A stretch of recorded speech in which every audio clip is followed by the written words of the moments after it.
जय श्री राधे। पूज्य श्री सद्गुरुदेव भगवान के चरणों में प्रणाम। परम पूज्य श्री बालकृष्ण दास जी महाराज का जीवन चरित्र। सन 1950 माघ मास में भक्तों के विशेष आग्रह से श्री महाराज जी पुनः राजकोट आए। साथ में मैं और श्री विट्ठल जी थे। पूर्ववत ही स्टेशन पर भक्त समूह ने श्री महाराज जी का भव्य स्वागत किया। अब की बार बिलखा स्टेट के दीवान श्री जटू भाई जानी ने आग्रह पूर्वक श्री महाराज जी को अपनी कोठी पर ठहराया। श्री जाटू भाई जी बहुत ही भावुक व्यक्ति थे। उन्होंने टाट वाले श्री नारायण स्वामी पूर्व हाई कोर्ट जज से, जो एक बहुत बड़े संत थे, दीक्षा ग्रहण की थी। श्री नारायण स्वामी को सर्वत्र सभी जानते थे। इनकी एक संत का अनुभव नामक पुस्तक गीता प्रेस से प्रकाशित हो चुकी है। श्री जाटू भाई ने श्री महाराज जी के स्वतंत्र निवास तथा सेवा इत्यादि की विशेष व्यवस्था की थी। नित्य 2 घंटे श्री महाराज जी का सत्संग होता था। 8-10 दिनों में जब जन समूह बहुत बढ़ जाता तो श्री महाराज जी पूर्ववत ही 2-4 दिनों के लिए किसी स्थान विशेष के दर्शनार्थ चले जाते थे। जो लोग प्रशंसा सुनकर सत्संग श्रवण करने आते, वे तो श्री महाराज जी के चले जाने पर निश्चिंत होकर घर जाकर बैठ जाते। जो जिज्ञासु पिपासु भावुक भक्त होते, वे श्री महाराज जी के आने की प्रतीक्षा में रहते। श्री महाराज जी के आने पर फिर सत्संग प्रारंभ हो जाता। सत्संग की प्रशंसा पूरे राजकोट में फैल चुकी थी। वहाँ के स्टेट सर्जन भी श्री महाराज जी के दर्शनों के लिए आए। प्रायः प्रतिदिन नियमित 2 घंटे सत्संग होता। सभी मंत्रमुग्ध होकर एकाग्रता से उसका श्रवण करते। सत्संग समाप्त होने पर सभी को श्री महाराज जी के चरण स्पर्श की कामना रहती थी, किंतु श्री महाराज जी श्री जयदेव जी कृत अष्टपदी श्रित कमला कुच मंडला गायन के साथ आरती समाप्त होते ही शीघ्रतापूर्वक पिछले द्वार से निकल जाते थे। वे किसी को चरण स्पर्श का अवसर ही नहीं देते थे। सिंध प्रांत का रहने वाला एक बहुत बड़ा कस्टोडियन ऑफिसर भी प्रतिदिन सत्संग में आता था। शरीर बहुत भारी होने से उसे 2 घंटे जमीन पर बैठना बहुत कठिन मालूम होता था, परंतु जिज्ञासु होने के कारण वह कष्ट सहकर भी उत्कंठा से सत्संग सुनता था। उसे श्री महाराज जी के चरण स्पर्श करने की बहुत इच्छा थी। उसने इसके लिए श्री जाटू भाई से प्रार्थना की और समय मांगा। श्री महाराज जी की स्वीकृति पाकर वह बहुत ही प्रसन्नता से बहुत सी मेवा मिठाई लेकर श्री महाराज जी के चरणों में उपस्थित हुआ और उनसे अश्रु गदगद कंठ से स्वीकार करने की प्रार्थना की। उसका भाव देखकर श्री जी मुस्कुराए। इतने बड़े ऑफिसर का इतना दैन्य देखकर उनको प्रसन्नता हुई। श्री महाराज जी के पास बैठने का उसे केवल 5 मिनट अवसर मिला। इतने में ही वह अपने को कृतार्थ समझता हुआ बहुत ही प्रसन्न हुआ। श्री महाराज जी के सत्संग की प्रशंसा राजकोट के कलेक्टर साहब के कानों तक पहुंची। एक दिन वे भी कौतूहलवश सत्संग में आए। 5 ही मिनट सत्संग सुन पाए होंगे कि श्री महाराज जी ने समय अनुसार सत्संग समाप्त कर दिया। बाद में कुछ प्रतिष्ठित व्यक्तियों ने श्री महाराज जी से कहा, कलेक्टर साहब आए थे और कुछ समय सत्संग चलता तो अच्छा था।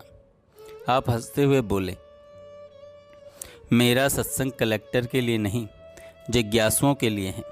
यदि जिज्ञासा है तो समय पर आने की चेष्टा करें।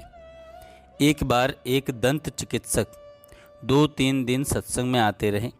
उन्होंने एकांत में कुछ प्रश्न पूछने की इच्छा प्रकट की। श्री महाराज जी ने कहा, 15 दिन सतत सत्संग सुने, तत्पश्चात यदि कोई प्रश्न रह जाए तो पूछ लेना। वह निरंतर 15 दिन सत्संग में आते रहे। उन्होंने श्री महाराज जी से कहा, मेरे सभी प्रश्न हल हो चुके हैं। एक दिन जटू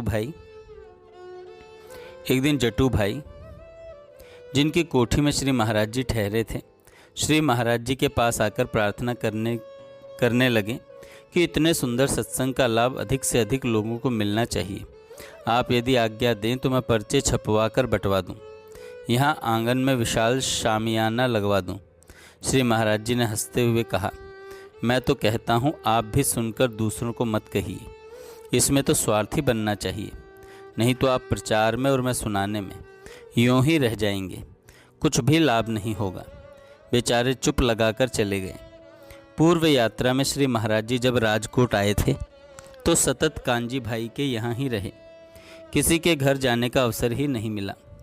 बहुत से भक्तों के मन में यह बात रह गई थी। अब की बार श्री महाराज जी ने जटू भाई के अत्यधिक आग्रह को भी न मानकर प्रायः सभी भक्तों को बारी बारी से नित्य ही अवसर दिया। इससे श्री महाराज जी को प्रसाद पवाने की भक्तों की बहुत दिनों की कामना पूर्ण हुई और वे बहुत प्रसन्न हुए। पूरे 1.5 महीने में श्री जटू भाई को केवल 2 ही दिन श्री महाराज जी को प्रसाद पवाने का अवसर मिला। जटू भाई ने भ्रमण करने के लिए एक कार सतत श्री महाराज जी के कमरे के सामने लगा रखी थी और उसका उपयोग करने के लिए कई बार प्रार्थना भी की, परंतु आप कार में बैठे ही नहीं। बहुत आग्रह करने पर केवल एक बार कार से जूनागढ़ गए थे। राजकोट में भक्तों के यहाँ पैदल ही जाया करते थे। स्वयं जटू भाई भी सत्संग के अतिरिक्त अलग से श्री महाराज जी से मिलने प्रतिदिन नहीं आ सकते थे। श्री जटू भाई की कोठी की 3री मंजिल के एक कमरे में उनका एक भतीजा टाइफाइड ज्वर से पीड़ित था। बड़े बड़े डॉक्टरों से उपचार कराया परंतु ठीक नहीं हुआ। शरीर सूखकर लकड़ी के समान हो गया था। इस समय जटू भाई के यहाँ सत्संग चल रहा था। उसके कमरे में माइक लगा दिया गया था जिससे वह पलंग पर लेटे लेटे ही सुन सकें। एक दिन जटू भाई ने ऊपर चलकर उसे दर्शन देने की श्री महाराज जी से प्रार्थना की। श्री महाराज जी जटू भाई के साथ उसके कमरे में गए, उसके पास ही कुर्सी पर बैठ गए। उसने पड़े पड़े ही झुककर श्री महाराज जी के चरणों को स्पर्श किए और आंखों में आंसू भर लाया। श्री महाराज जी ने अपना हाथ उसके शरीर पर फेरते हुए कहा, भगवान का नाम लीजिए, वे ही अच्छा करने वाले हैं। जटू भाई ने उसके हाथ से नारियल, कुछ मिठाई और रुपए श्री महाराज जी को भेंट करवाए। 5-10 मिनट कुछ उपदेशात्मक शब्द कहकर आप नीचे आ गए। आश्चर्य की बात यह हुई कि उसी दिन संध्या को उसका 70 दिन पुराना ज्वर नॉर्मल हो गया और वह धीरे धीरे ठीक हो गया।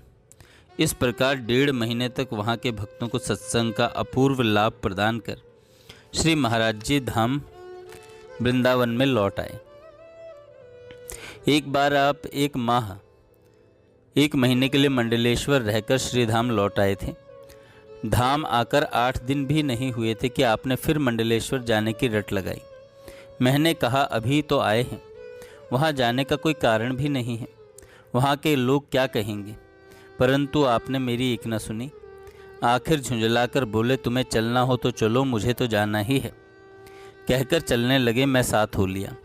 मथुरा स्टेशन पर पहुंचने पर मैंने पुनः एक बार प्रार्थना की, परंतु आप अपने निश्चय पर अटल रहे। मैं अपने मन में सोचने लगा, श्री महाराज जी के इस प्रकार गमन में अवश्य कुछ विशेष कारण है। दूसरे दिन हम इंदौर पहुंचे। बाजार से जा रहे थे कि सामने से श्री मांगी लाल जी आते हुए दिखाई दिए।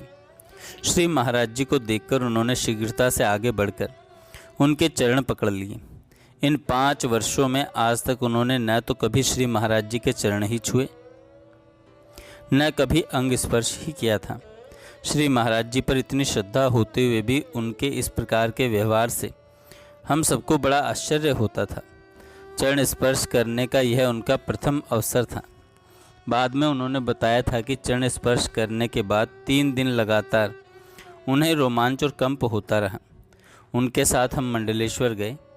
वहाँ उन्होंने बताया कि जब से श्री महाराज जी गए तब से मन उनकी स्मृति में बहुत बेचैन हो रहा था। आँखों के समक्ष कभी श्री महाराज जी स्फुरित होते तो कभी उनके स्थान पर श्री कृष्ण। ऐसा आभास होता कि श्री कृष्ण कह रहे हैं, और लेना है संसार का आनंद। 8 दिनों तक ऐसा ही होता रहा। 8 दिन की इस बेचैनी में मांगी लाल जी का भी स्वाभाविक ही श्री महाराज जी को स्मरण आता रहा और वे किसी अज्ञात प्रेरणा से आकर्षित होकर इंदौर पहुंच गए थे। अब 8 दिन पश्चात ही श्री महाराज जी के धाम से वापस मंडलेश्वर आने का कारण मेरी समझ में आ गया। यहाँ मात्र 3 दिन रहकर श्री महाराज जी धाम लौट आए।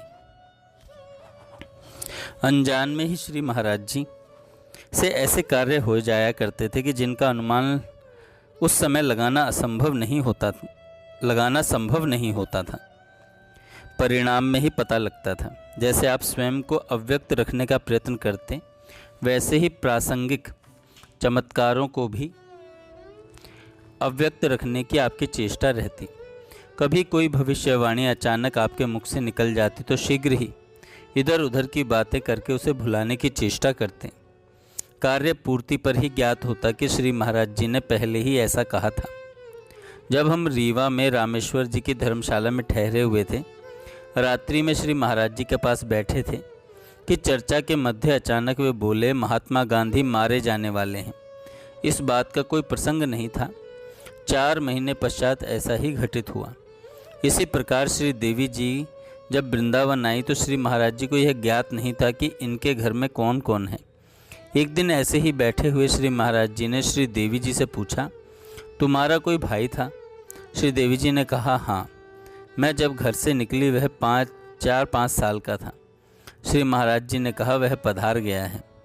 भविष्य में जब पिताजी वृंदावन आए तो उनसे ज्ञात हुआ कि ठीक उसी समय वह पधार गया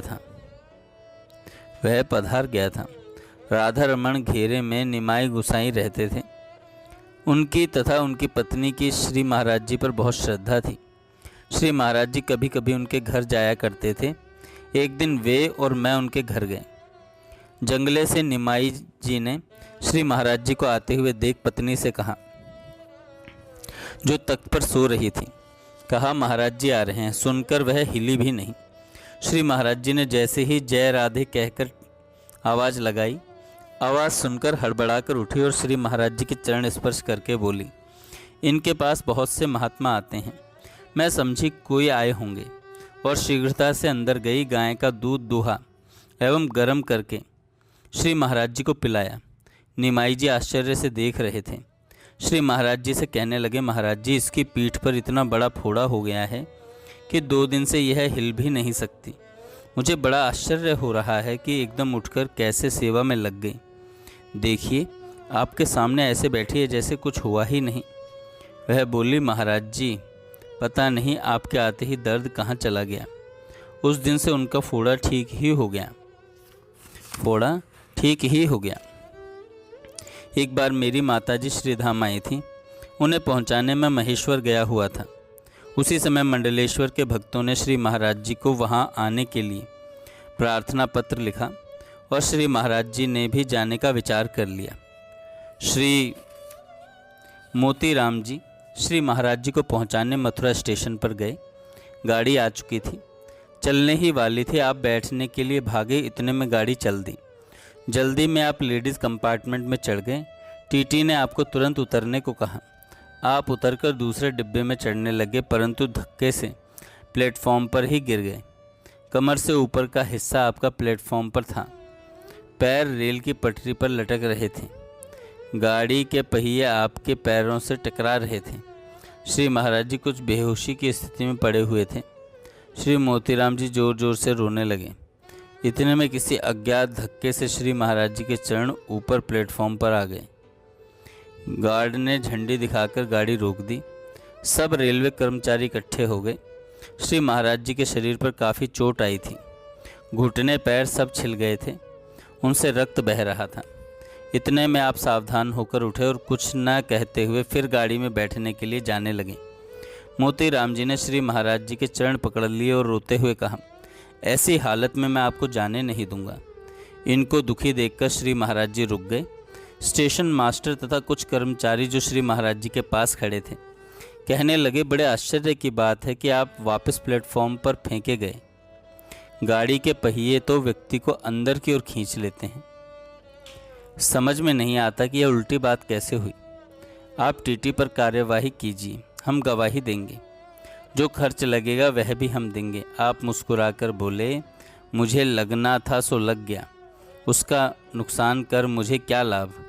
और आप मोतीराम जी के साथ वृंदावन लौट आए। यहाँ आने पर मोतीराम जी ने कुछ उपचार करवाया। एक दिन रहकर आप दूसरे ही दिन फिर मंडलेश्वर के लिए रवाना हो गए।